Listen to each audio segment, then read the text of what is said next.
Brookline, 1999. One green, one swing. A roar you can still feel in your chest. Tonight we slow the loudest minute in Ryder Cup history and ask the question at its heart: was the putt ever conceded? By the end, you'll know exactly what a concession is, how this moment actually unfolded, and why it still divides golf. Sunday singles. Team USA surging, Europe holding the line. Justin Leonard and José María Olazábal walk to the 17th with everything in the balance. This is match play. Every hole is its own verdict. Momentum doesn't whisper. It climbs into your lungs and changes the air you breathe. Before the storm, one rule we all need to understand. A concession is not a nod. It is not a smile. It is not a feeling in the crowd. A concession is spoken, clearly and directly from one side to the other. When a putt is conceded, the player lifts the ball. No roll just to see it, no practice over the line. If it isn't said, it isn't given. Simple words, heavy meaning. They arrive at the green. The galleries are 3 deep. Spike marks, ball marks, old scars and new nerves. Leonard is staring at a long, breaking birdie, 45 feet of imagination and nerve. The kind of putt you lag most days. He crouches. He maps the hill.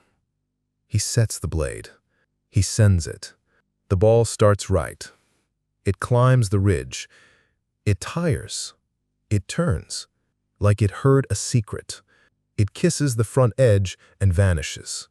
For a half-beat, silence holds. Then the world breaks.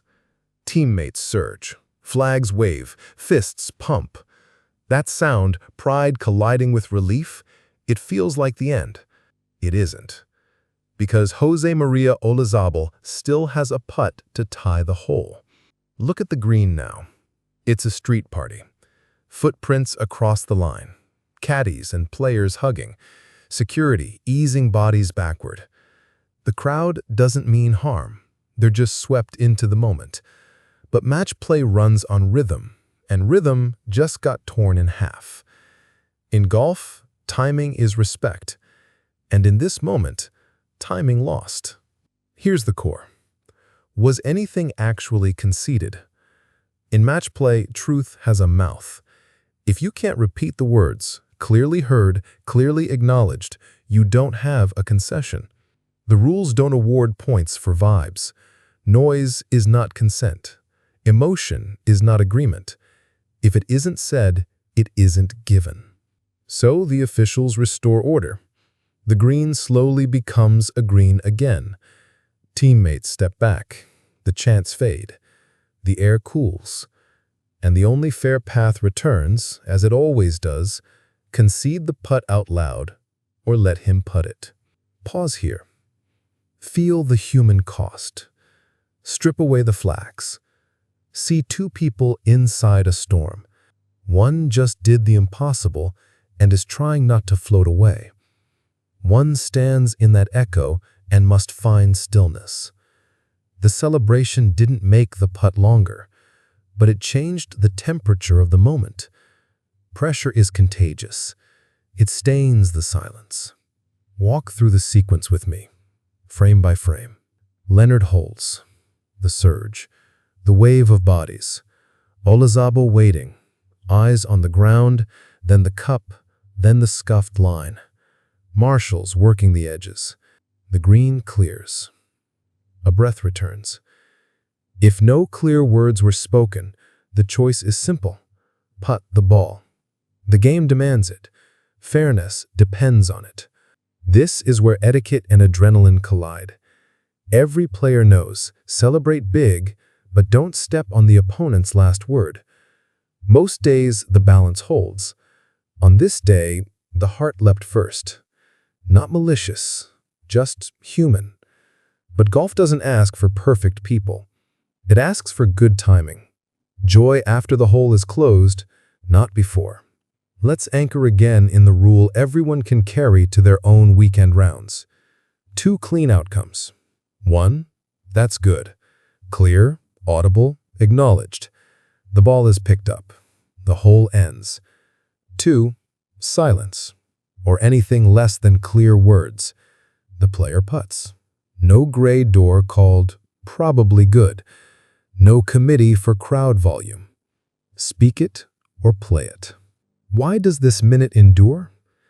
Because it shows how thin the line is when passion tests protocol. The images burn, the putt rolling like a story well told, the celebration spilling over the edge, the patient, quiet figure waiting to speak with the ball. It's all there. Pride, pressure, respect, and the memory of a footprint near a fragile line. We can argue about sportsmanship. We can replay the rush from 10 angles. We can slow the tape until the blades of grass confess. But in the end, the lesson is maddeningly plain. Honor is timing. If the hole isn't over, save the victory lap. If you mean that's good, say it so the other person can hear it. If you don't, let them finish the story. And here's something you can use the next time your putt matters, even if the gallery is just your best friend and a seagull. Breathe. Let the other player stand in calm.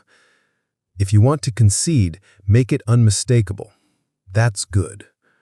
If you don't, look up, meet eyes, and give space. The course feels different when emotion moves fast. You protect it by speaking clearly and waiting one more beat. So, was the putt ever conceded? Ask the only question that matters. Can you point to the words clearly spoken and clearly heard? If not, then the putt still lives.